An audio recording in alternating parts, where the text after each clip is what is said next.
जय श्री सीताराम। भाइयों, आज हम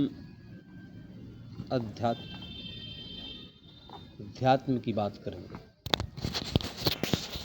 जय श्री सीताराम। कि अध्यात्म जो है ना, बहुत गहरा चीज है, बहुत गहरा। इसको किसी ने नहीं नापा। तो आज हम कुंडली शक्ति के बारे में बात करेंगे। ये कुंडली शक्ति आप ही के अंदर छुपी हुई एक शक्ति है, एक ऊर्जा है, जो सर्प की तरह, या सर्प ही मान लो, जो गेड़ूर मार कर बैठे हुए है, और उसी पर सारे चक्र जो है सुषुम्ना का स्थिति है। इसको कोई आध्यात्मिक व्यक्ति ही प्राप्त कर सकता है, अदर कोई नहीं प्राप्त कर सकता। और उसमें भी अध्यात्म में जो ईश्वर का सानिध्य प्राप्त कर लिया, ईश्वर का विश्वास के पात्र हो चुका है। बिना हरि कृपा सुलभ नहीं सोई, बिना कृपा के संभव नहीं है। चाहे आप जिसका भी साधना कर रहे हैं, हनुमान जी का कर रहे हैं, राम जी का कर रहे हैं, शिवा कर रहे हैं, या फिर माता जी का कर रहे हैं, किसी का भी, जब वो प्रसन्न होंगे तभी प्राप्त होगा। तो ये कुंडली शक्ति बहुत बड़ा पावर है। तो इसी से एहसास करिए कि इंसान कितना पावरफुल है, कितना महंगा है। हीरा जन्म अनमोल था, कौड़ी बिकता जाए। ये बात को बार बार हम कहते हैं आप लोग। चलिए आइए हम बात करेंगे। आज 3 चक्रों का बात करेंगे हम आज। मूलाधार, स्वाधिष्ठान और मणिपूरक की सीधियां कौन कौन सी है। तो सबसे पहले जो कुंडली है, तो आपको जो दाहिना पैर होता है, दाहिना पैर का जो चुत्तड़ जिसको कहते हैं, चुत्तड़ जिसको कहते हैं आप, उसी जगह पे कुंडली बैठी हुई रहती है, राइट साइड में इंसान का। मेल जो हम लोग हैं, उनका जो हम हैं, जो अनुभव किए हैं, वो हम फीमेल का हम नहीं बता सकते। और फीमेल जो कुंडली जगाई है बताए कि उसका किस साइड में होता है। लेकिन मेरे राइट साइड में जो पुरुष जाति के लोग, उनके राइट साइड में कुंडली का स्थान है, जिसको पुरुष का जो चुत्तड़ जिसको कहते हैं ना आप लोग, राइट साइड में उसी के पास रहती है। और ठीक वहाँ से ही जो हमारा मल मूत्र का स्थान है, वहाँ पर त्रिकोणाकार का जो है, उसी में गणेश तत्व, उसी को भेदन करके मूलाधार को, और कुंडली ऊपर चढ़ती है वहाँ से। ठीक है। तो मूलाधार, स्वाधिष्ठान और मणिपूरक। इस कुंडली को जगाने के लिए ध्यान बहुत जरूरी है। इसीलिए हम कहते हैं कि ध्यान मार्ग श्रेष्ठ मार्ग है। ठीक है। और ध्यान अज्ञान को खा जाएगी, या खा जाएगा, जो समझ लीजिएगा भाई साहब। ध्यान जो है ना, जब लगने लगेगा तो अज्ञान नष्ट हो जाएगा। जैसे सूर्य का प्रकाश आते ही अंधकार समाप्त हो जाता है, उसी तरह से ध्यान का साधक जो साधना करेगा, उसका अज्ञान जड़ से मिट जाएगा, है ना।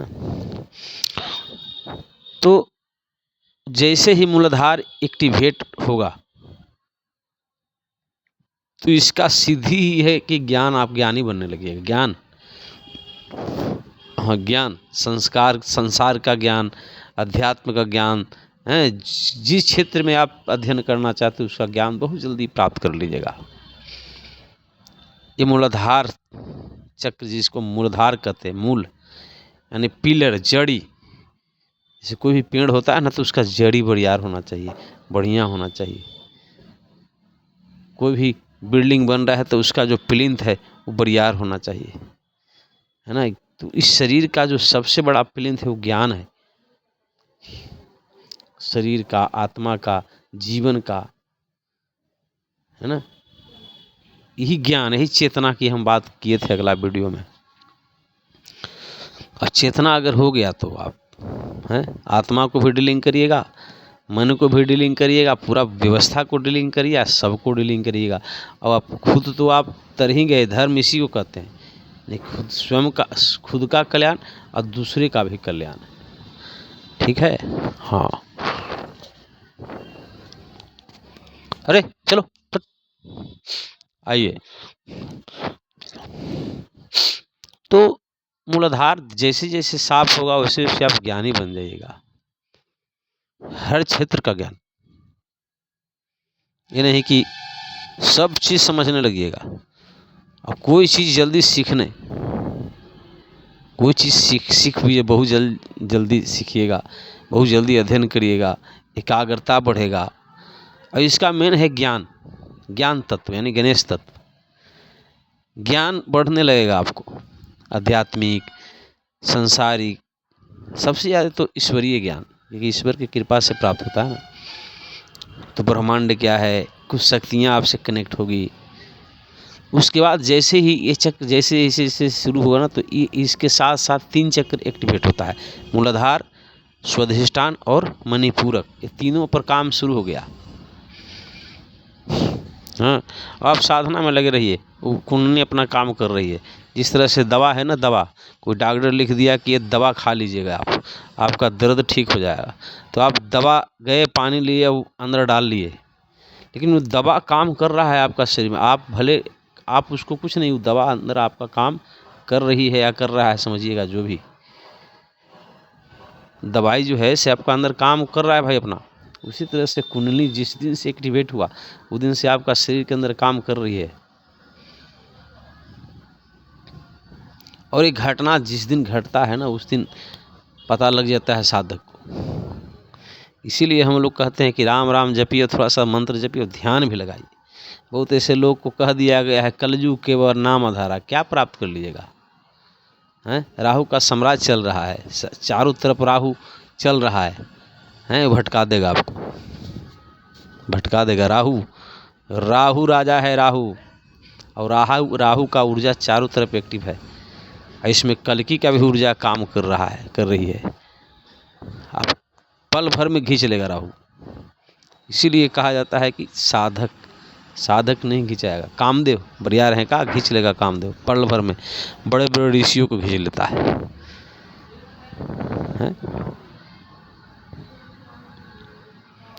अधर्म पता न ले कि हम धर्म कर रहे हैं कि अधर्म कर रहे हैं, ऐसा राहु का भ्रम जाल में पड़ जाइएगा। कलयुग केवल नाम धारा, अच्छी बात है। जिसको कुछ नहीं आता है राम राम करिए, लेकिन ऐसा नहीं है, कुछ आगे बढ़िए, राम राम करते हुए कुछ काम भी करिए, भगवान का ध्यान करिए, जप करिए, तप करिए, मेहनत करिए, तब ना भगवान खुश हो जाएंगे। भगवान देखिए, राम राम करने से भी हम कहते हैं कि उतार देंगे, दयालु हैं भगवान। खाली राम राम करें, कुछ प्राप्त करिए। आपके अंदर जो बैठा हुआ है उसको एक्टिव तो करना है ना, समझना है ना। मूलाधार के बाद स्वाधिष्ठान। देखिए मूलाधार का रंग है लाल, खूनी लाल, खूनी लाल। ध्यान लगाइएगा ना तो आपका लाल, खूनी लाल आएगा वहाँ पे। तो मूलाधार जब साफ हो जाएगा तो समझिए कि अब जैसे जैसे आपका साफ होगा वैसे वैसे आपका ज्ञान भी तना टना रहेगा।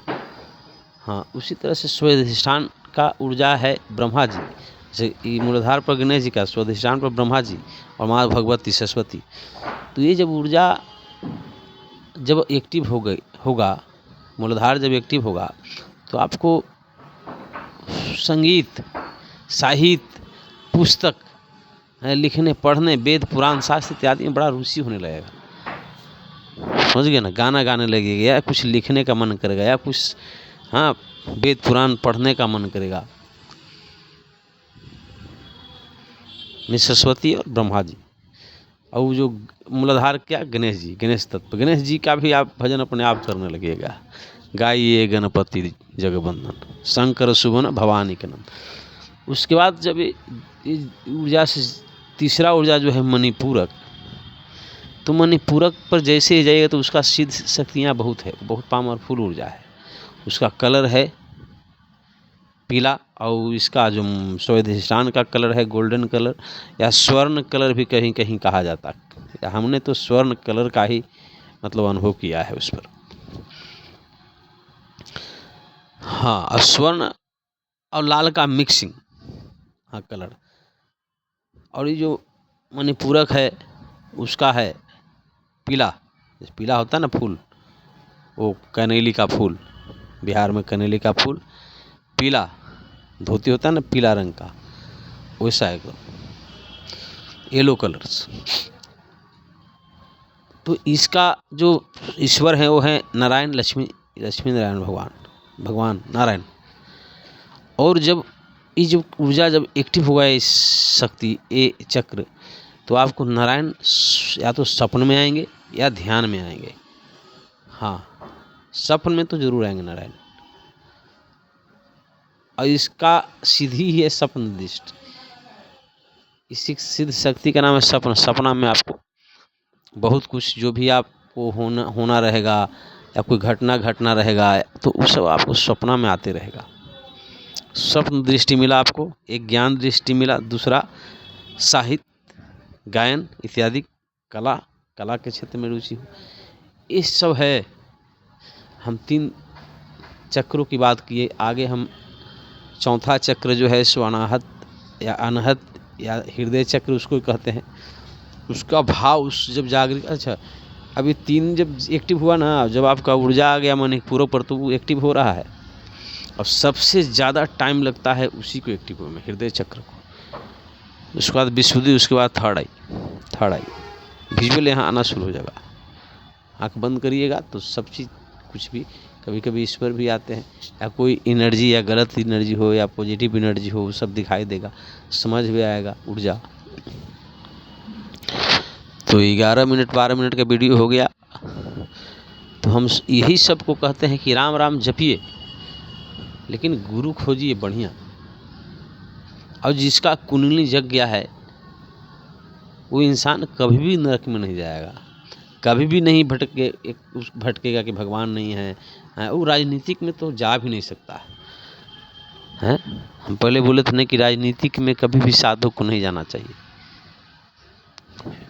लेकिन खींच लेगा आपको, लेकिन निकल जाना चाहिए।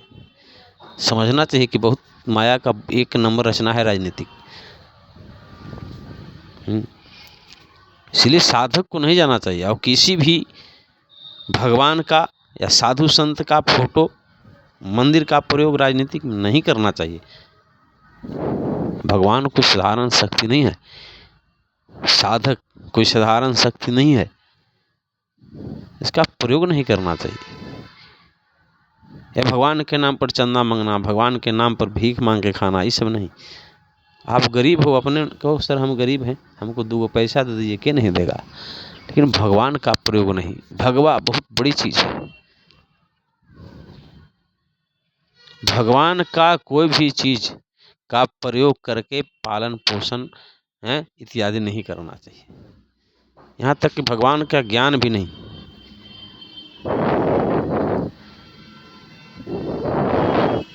आप कमाने का कोशिश करिए, बिजनेस करिए, व्यवसाय करिए, और कमा के जो मिले से उसी में से 2-4 पैसा भगवान को भोग लगाइए और खुद खाइए, और सत्य से रहिए। यही कहता है कुंडली शक्ति। और कुंडली में सत्य और ब्रह्मचर्य का जितना नियम संयम का पालन होगा, कुंडली उतना ही पामर। देखिए गौतम बुद्ध जो थे ना, से कुंडली पामर ही थे। अच्छा, दूसरी बात हम बता देते हैं कि हम लोग कुंडली पामर वाले लोग एक बार गांधी जी को और बाबा साहेब को समझने की कोशिश करिए। बाबा साहेब का भी कुंडली एक डिबेट है, इतना बड़ा रचना किया गया है संविधान का, ये कोई साधारण इंसान नहीं रच सकता है। और महात्मा गांधी को तो देखने से पता लगता है कि उनका कुंडली एक्टिवेट है। उनका जो गर्दन है देखिए, और हाथ पैर देखिए, सब कुंडली शक्ति है वो सब। देखिए हमारा वीडियो अब जा रहा है आगे, इसलिए हम, और जब कुंडली शक्ति का एक एक बात का, एक एक लेख का, एक एक जो उनका जो रिएक्शन है, एक एक जो व्यवस्था है, उसका हिफाजत खुद प्राकृतिक करती है। जय हिंद, जय सनातन। हर हर महादेव, नमः शिवाय, शिव शिव।